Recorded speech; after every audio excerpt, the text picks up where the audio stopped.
اسلام میں ماں باپ کا خیال کیسے رکھیں؟ ایک رہنمائی۔ اسلام میں والدین ماں باپ کا مقام بہت بلند ہے۔ قرآن و حدیث میں بار بار ان کی خدمت اور عزت کرنے کا حکم دیا گیا ہے۔ ماں باپ کی خدمت کو اللہ کی رضا حاصل کرنے کا ایک بہترین ذریعہ بتایا گیا ہے۔ ماں باپ کے حقوق اور آپ کی ذمہ داریاں، عزت اور ادب۔ سب سے پہلے اپنے والدین کی ہمیشہ عزت کریں اور ان سے ادب سے پیش آئیں۔ ان کی باتوں کو غور سے سنیں اور ان کی رائے کا احترام کریں۔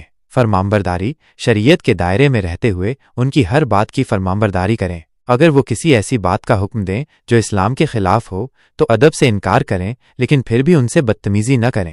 خدمت اور دیکھ بھال، جب وہ بوڑھے ہو جائیں یا بیمار پڑ جائیں تو ان کی خدمت اور دیکھ بھال میں کوئی کسر نہ چھوڑیں۔ ان کے کھانے پینے، لباس اور آرام کا پورا خیال رکھیں۔ نرم گفتگو، ان سے کبھی بھی اونچی آواز میں بات نہ کریں اور نہ ہی انہیں اف تک کہیں۔ ان سے ہمیشہ نرم لہجے میں اور محبت سے بات کریں۔ دعا، ان کے لیے ہمیشہ اللہ سے دعا کریں کہ وہ انہیں صحت، برکت اور جنت میں اعلیٰ مقام عطا فرمائے۔ آرتھک مدد، اگر وہ مالی طور پر کمزور ہیں تو اپنی حیثیت کے مطابق ان کی آرتھک مدد کریں۔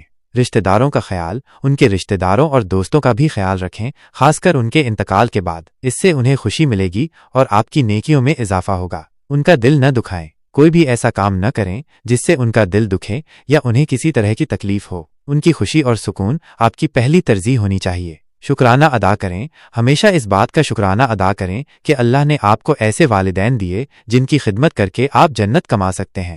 قرآن اور حدیث کی روشنی میں قرآن کریم میں اللہ تعالیٰ فرماتا ہے، اور تمہارے رب نے یہ فیصلہ کر دیا ہے کہ تم اس کے سوا کسی کی عبادت نہ کرو اور ماں باپ کے ساتھ احسان کرو۔ اگر ان دونوں میں سے کوئی ایک یا دونوں بڑھاپے کو پہنچ جائیں تو انہیں اف تک نہ کہو اور نہ انہیں جھڑکو اور ان سے ادب سے بات کرو۔ سورہ بنی اسرائیل آیت 23۔ نبی کریم صلی اللہ علیہ وسلم نے فرمایا، ماں کے قدموں تلے جنت ہے۔ یہ حدیث ماں کے مقام کو بخوبی ظاہر کرتی ہے۔ باپ کا مقام بھی کم نہیں، انہیں جنت کا دروازہ قرار دیا گیا ہے۔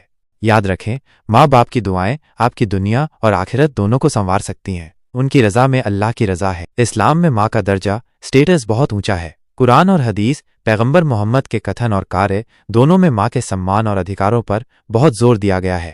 قرآن میں اللہ تعالیٰ فرماتا ہے، اور ہم نے انسان کو اپنے والدین، ماتا پتا کے ساتھ حسن سلوک، اچھا ویوہار کرنے کا حکم دیا۔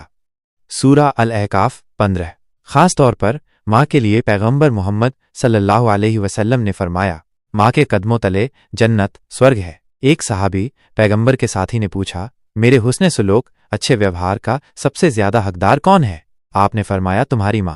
انہوں نے دوبارہ پوچھا، پھر کون؟ آپ نے فرمایا، تمہاری ماں۔ انہوں نے تیسری بار پوچھا، پھر کون؟ آپ نے فرمایا، تمہاری ماں۔ چوتھی بار پوچھنے پر آپ نے فرمایا، تمہارے والد، پتا۔